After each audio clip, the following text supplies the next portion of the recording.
Hi guys, welcome to channel again. आप देख रहे हैं कार बाइक 360 और मेरे साथ में है फिलहाल दो गाड़ियां, Tata punch and Citroen C3। तो C3 जो है वो काफी वैल्यू फॉर मनी प्रोपोजिशन पे आती है क्योंकि ये 5,88,000 रुपए से स्टार्ट हो जाती है। अब आप बोलोगे यार टाटा पंच भी तो 5,99,000 से स्टार्ट हो जाती है, तो ऐसा क्या है जो उसको वैल्यू फॉर मनी बोला इसको नहीं? क्योंकि इसका top of the line variant turbo edition के साथ में 8,15,000 रुपए कॉस्ट कर रहा है। ऑन द अदर हैंड अगर आप टाटा पंच की तरफ चलते हैं तो इसका 9,55,000 रुपए कॉस्ट करेगा काजीरंगा एडिशन AMD, अगर आप ट्रांसमिशन लेना चाहते हो तो। अब इन दोनों में ही क्या है ऐसा जो आपको लेने से पहले सोचना चाहिए, उसके बारे में आज हम इस वीडियो में बात करेंगे, कवर करेंगे, जानेंगे कौन सी टेक्नोलॉजी ज्यादा बेहतर है दोनों गाड़ियों में, कौन सा इंजन ज्यादा रिलायबल है, कौन सा ज्यादा इंजन जो है परफॉर्मी है, और क्यों आपको इन दोनों में से किसी एक गाड़ी के अंदर पैसा इन्वेस्ट करना चाहिए ताकि आपके लॉन्ग टर्म फायदे की बात यहाँ पर बनी रहे। चलिए स्टार्ट करते हैं। Just in case you have not yet subscribe the channel, consider this channel subscribe. चलिए स्टार्ट करते हैं। तो दोस्तों फर्स्ट कम फर्स्ट, सबसे पहले बात कर लेते हैं सिट्रोएन C3 के बारे में। तो यहाँ पे आपको DRL सेक्शन देखने को नजर आ रहे होंगे। हेडलाइट सेटअप भी काफी नॉर्मल है, मिनिमलिस्टिक है, कुछ ऐसा ज्यादा अपडेटेड जो है वो आपको टेक्नोलॉजी ऑफर नहीं करेगी। ये कोई प्रोजेक्टर हेडलाइट सेटअप नहीं है। क्रोम का अच्छा इस्तेमाल किया गया है और ये लोगो जो है वो काफी कर्वी लोगो, काफी अच्छी तरीके से ग्रिल के अंदर इंटरवीन की है। अब नीचे जो है वो फॉग लैंप हाउसिंग आपको देखने को नजर आएगा और साथ ही साथ हेक्सागोनल पैटर्न जो ना केवल गाड़ी के इंजन को एयर कूल्ड रखने में काफी मदद करेंगे बट ये देखने में भी स्टाइलिश लगते हैं। जबकि टाटा पंच अगर आप देखेंगे तो इसका जो डिजाइन है वो काफी प्रोपोर्शनेट लगेगा। आपको दो यहाँ पर बैरल्स दिए गए हैं, एक में प्रोजेक्टेड एंड एक के अंदर जो है वो रेगुलर बल्ब मिलेगा। नीचे फॉग लैंप हाउसिंग और इधर DRL सेटअप भी ऑफर किया गया है। साथ ही ह्यूमैनिटी लाइन क्रोम में जो है वो दी गई है। दोनों में डुअल टोन मिलते हैं, ना केवल पंच में बट सिट्रोएन C3 के अंदर भी डुअल टोन ऑफर किया गया है। साइड प्रोफाइल जरा चेक करवाता हूँ। तो दोस्तों यहाँ अगर आप देखेंगे तो ये है वो 195/65 रेडियल 15 इंचेस के टायर्स, मैकफर्सन स्ट्रट एंड यहाँ पर लगी हुई है बहुत ही बेहतरीन सी पीछे तक जाने वाली प्लास्टिक की क्लैडिंग। तो दोस्तों अगर यहाँ डायमेंशंस के बारे में बात करें तो ये 3.98 मीटर्स की जो है वो गाड़ी है। तो तकरीबन ये अगर लेंथ हम देखें तो नेक्सॉन जितनी लेंथ है। पंच ऑन द अदर हैंड जो है वो थोड़ी छोटी है, 3.8 समथिंग की, और व्हील बेस जरूर जो है वो इसका पंच से ज्यादा है। 2540 मिलीमीटर का व्हील बेस है जिसका एडवांटेज को अंदर मिलता हुआ नजर आता है, जैसे कि मैं आपको बताऊंगा। बाकी हाइट में पंच ज्यादा बड़ी है, विड्थ में C3 ज्यादा बड़ी है। दोस्तों अगर पंच के बारे में बात करें तो इसकी हाइट जैसे कि मैंने आपको बताया ज्यादा थी। यहाँ पर भी जो है वो आपको नजर आएगा कि ORVM के अंदर ही इंटीग्रेट कर दिया गया इसका turn indicator. Alloy wheel setup मिलता है। 195/60 रेडियल 16 इंचेस के टायर्स हैं, जबकि C3 में 15 इंचेस ही आते हैं। यहाँ अगर आप देखेंगे तो 183 मिलीमीटर की ग्राउंड क्लियरेंस ऑफर की गई है। C3 में 180 मिलीमीटर की ग्राउंड क्लियरेंस जबकि ऑफर की गई है। बाकी पीछे से दिखाता हूँ। तो दोस्तों रियर प्रोफाइल्स में C3 जो है वो आपको काफी अच्छी नजर आएगी विड्थ ज्यादा होने की वजह से। यहाँ अगर आप देखें टेल लाइट यूनिट जो है वो रेगुलरली दी गई है, इसके अंदर कोई ऐसा LED सेटअप जो है वो नहीं दिया गया है। यहाँ अगर आप देखेंगे तो डिफॉगर भी नहीं दिया गया है। हाई माउंटेड स्टॉप लैंप जरूर ऑफर किया गया बट कोई भी वाइपर सेट जो है वो नहीं ऑफर किया गया। बट अगर आप इधर देखें तो डुअल टोन ट्रीटमेंट अलग एंड दो पार्किंग सेंसर के साथ में नीचे रिफ्लेक्टर सेटअप भी दिए गए हैं। सिट्रोएन C3 की बैचिंग भी इधर मिलती है। जबकि पंच में अगर आप देखेंगे तो LEDs का इस्तेमाल किया गया है इसकी टेल लाइट सेटअप में, high mounted stop lamps and यहाँ भी अगर आप देखेंगे तो आपको wiper set and defogger set देखने को नजर आएगा। एंड यहाँ दो पार्किंग सेंसर जो है वो ऑफर किए गए हैं रिफ्लेक्टर सेटअप के साथ। अब क्योंकि यहाँ पर जो है वो आपको रिवर्स पार्किंग कैमरा भी ऑफर किया गया है गाइडलाइंस के साथ में, बट उधर कोई भी पार्किंग कैमरा आपको नहीं मिलता है। तो पार्क असिस्ट के मामले में केवल और केवल पार्किंग सेंसर से यहाँ पर जो है मिलेंगे। दोस्तों टाटा पंच के अंदर दो तरीके से बूट स्पेस यहाँ पे कैलकुलेट की गई, but considering it to be 319 यानी कि 319 लीटर की बूट अगर हम देखें तो लोडिंग लेब उसको ज्यादा नहीं है। इल्यूमिनेशन आपको जरूर मिलती है, नो 60:40 में स्प्लिट होने वाली सीट्स। जबकि अगर हम C3 के बारे में बात करें तो C3 की बूट जो है वो आपको ज्यादा बड़ी लगेगी, भले ही 315 यानी कि 315 क्लेम करती हो। लोडिंग लिप ज्यादा है, कोई भी इल्यूमिनेशन नहीं है और ना ही कोई 60:40 में स्प्लिट होने वाली सीट्स। एक्स्ट्रा पार्ट ये है कि यहाँ पर एक प्लास्टिक की क्लैडिंग लगाई गई है ताकि जब भी आप लगेज रखे तो ना तो लगेज पे स्क्रैच आए और ना ही गाड़ी के किसी बॉडी पार्ट पर। चलिए इंटीरियर चेक करते हैं।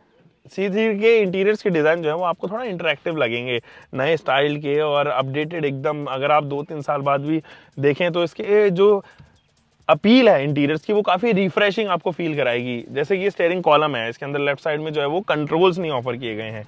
हालांकि ये डुअल टोन है, सिल्वरिश ट्रीटमेंट इसके अंदर दिए गए हैं, no leatherette touch. And in fact जो इसका इंस्ट्रूमेंट क्लस्टर है वहां भी अगर आप देखेंगे उसको छोटा सा रखा गया है, काफी मैं समझता हूँ कि ये छोटा है और जिस वजह से आपको ज्यादा अच्छा नहीं लगेगा। ना कोई कलरफुल टीएफटी है, डैशबोर्ड सिंबल जरूर यहाँ पर आ जाते हैं, तो क्वाइट इंफॉर्मेटिव तो है ये, मतलब जो नेसेसरी की चीजें हैं वो सारी इसमें आएंगी, जैसे average fuel efficiency, instant fuel efficiency नहीं आती है, trip A trip B and odometer या डिस्टेंस टू एम्प्टी वगैरह भी, और स्पीड जो है वो आपको मिलेगी।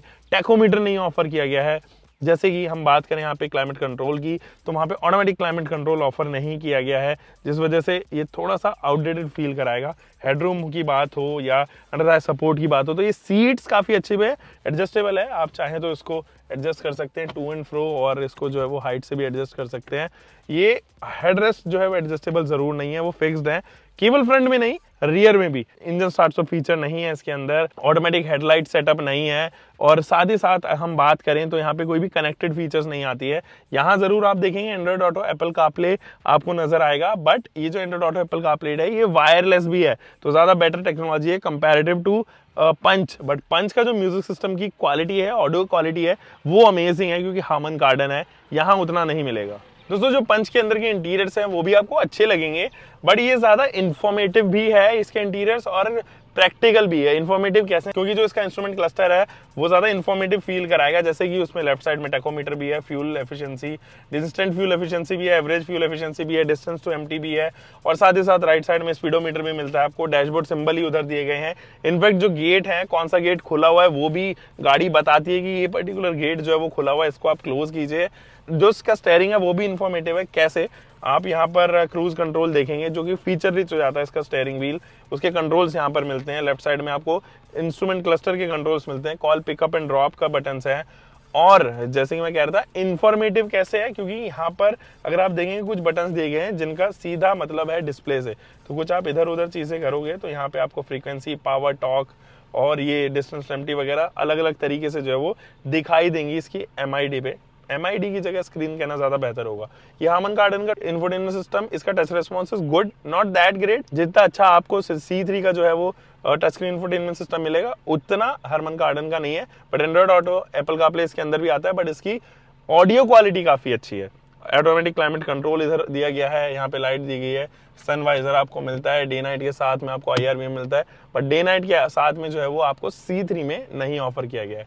यहाँ भी अगर आप देखेंगे तो हेडरेस्ट जो है वो एडजस्टेबल हेडरेस्ट आपको मिलते हैं, जो C3 में मिसिंग है दोस्तों। फिलहाल रियर रो में चलता है।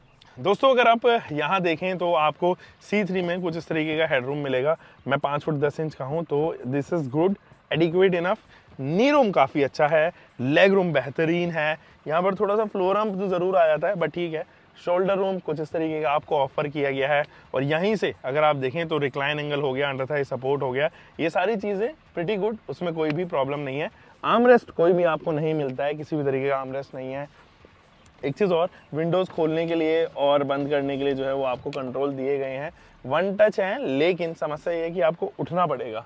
2 USB स्लॉट्स आपको मिलते हैं, थोड़ा सा प्रैक्टिकलिटी बढ़ाने के लिए एक कप होल्डर जरूर मिल जाता है, कुछ इस तरीके की यहाँ पर स्लीव्स भी ऑफर की गई हैं। चलिए अब टाटा पंच में चलते हैं। दोस्तों टाटा पंच के अंदर जो इंटीरियर्स हैं वो काफी अच्छे हैं, प्लस लगेंगे आपको। यहाँ पे नी रूम भी सफिशिएंट इनफ है, एडिक्वेट आपको लेग रूम मिलता है। हेडरूम मुझे जरूर C3 से ज्यादा अच्छा लगा, तकरीबन 3 से 4 इंचेस का जो है स्पेस है।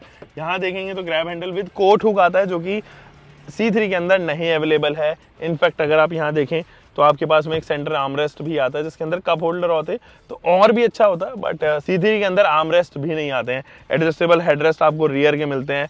तो ओवरऑल अगर मैं बात करूं तो ये ज्यादा बेटर मुझे लग रहा है इसके सेकंड रो, बट स्पेस के मामले में हैंड्स डाउन टू C3 ज्यादा स्पेशियस आपको वो फील कराएगी। सो दोस्तों ये तो था एक detail comparison, but detail comparison से पहले दोनों ही गाड़ियों के इंजन सेक्शन के बारे में बताता हूँ। देखो सिट्रोइन C3 के अंदर जो है वो 2 इंजन ऑप्शन आते हैं, एक 1.2 लीटर नेचुरली एस्पिरेटेड एंड एक 1.2 लीटर टर्बो चार्ज इंजन। जो टर्बो चार्ज इंजन है वो 110 PS की पावर प्रोड्यूस करता है, 190 न्यूटन मीटर का टॉर्क।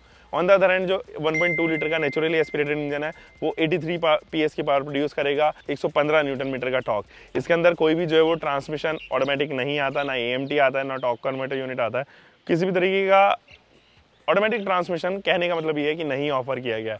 5 स्पीड एंड 6 स्पीड, छोटा एंड बड़ा इंजन के तौर पे या छोटे छोटा इंजन नेचुरली एस्पिरेटेड 5 स्पीड, बड़ा engine turbo charge 6 speed transmission के साथ में आते हैं, no automatic transmission at all.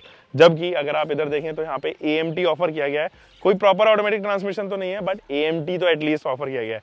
5 speed manual transmission के साथ में आने वाला ये जो 1.2 लीटर का रेवोट्रॉन इंजन है वो तकरीबन एक 86 PS की पावर प्रोड्यूस करता है और 113 न्यूटन मीटर का टॉर्क। माइलेज की बात करें तो ये मुझे फिलहाल सिटी में टर्बो इंजन के साथ में 16.5 से 17 किलोमीटर पर लीटर का माइलेज दे रही है। आई बिलीव कि टाटा पंच का जो इंजन है वो रियल लाइफ में ज़्यादा फ्यूल एफिशिएंसी डिलीवर करे, and the only reason is ये लेस पावरफुल है, तो यानी कि ज़्यादा जो है वो फ्यूल एफिशिएंसी इसको देना चाहिए। फिलहाल तो हम लोग रैप अप करते हैं दोस्तों। ये आती है 5.88 लाख रुपीज़ में, ये स्टार्ट होती है 5.99 लाख रुपीज़, यानी कि 11 लाख रुपए का अंतर है। बट द ट्विस्ट इज इसका टॉप ऑफ द लाइन 8,15,000 रुपए में सीमित हो जाता है, इसका टॉप ऑफ द लाइन 9,15,000 रुपए में सीमित होता है, 9,55,000 रुपए में सीमित होता है। मगर आप एक चीज़ ध्यान रखें कि टाटा पंच के अंदर जो आने वाली फीचर्स हैं वो काफ़ी ज़्यादा हैं C3 के अंदर, जैसे कि आपके पास में पैसिव कीलेस एंट्री होती है, push engine start off button और क्लाइमेट कंट्रोल के नाम पर automatic climate control, automatic headlight setup आपको मिलती है, रियर और का डिफॉगर और रियर का जो है वो आपको यहाँ पे वाइपर सेट भी ऑफर करती है ये गाड़ी। साथ ही आप देखेंगे कि आपके पास में कनेक्टेड फीचर्स के भी ऑप्शन आते हैं जब हम बात करते हैं टाटा पंच के बारे में। हालांकि C3 के अंदर वो सारी सुविधाएं अवेलेबल है जो आपको चाहिए। अगर आपको थोड़ा स्मार्ट बनना है, थोड़ा सा लगे आपको कि यार मैं एक अच्छी गाड़ी चला रहा हूँ और आपका बजट तकरीबन 1-1.5 लाख रुपए ज़्यादा है, तो आप पंच की तरफ शिफ्ट हो सकते हैं। बट अगर आपका जो है वो बजट ज़्यादा अलाउ नहीं कर रहा है बट आपको एक छोटी बल्कि हैवी गाड़ी चाहिए, तो आप 8,15,000 एक्स शोरूम देंगे। RTO भले ही आप अलग अलग स्टेट्स में ले सकते हैं, वो आप C3 के साथ में जा सकते हैं। हम मिलेंगे दोस्तों एक और नई वीडियो में। आप तब तक अपना ध्यान रखें, सब्सक्राइब कीजिए कार बाइक 360 को। Until next time, bye bye, keep loving car bike whatever vehicle you are having, drive safe guys.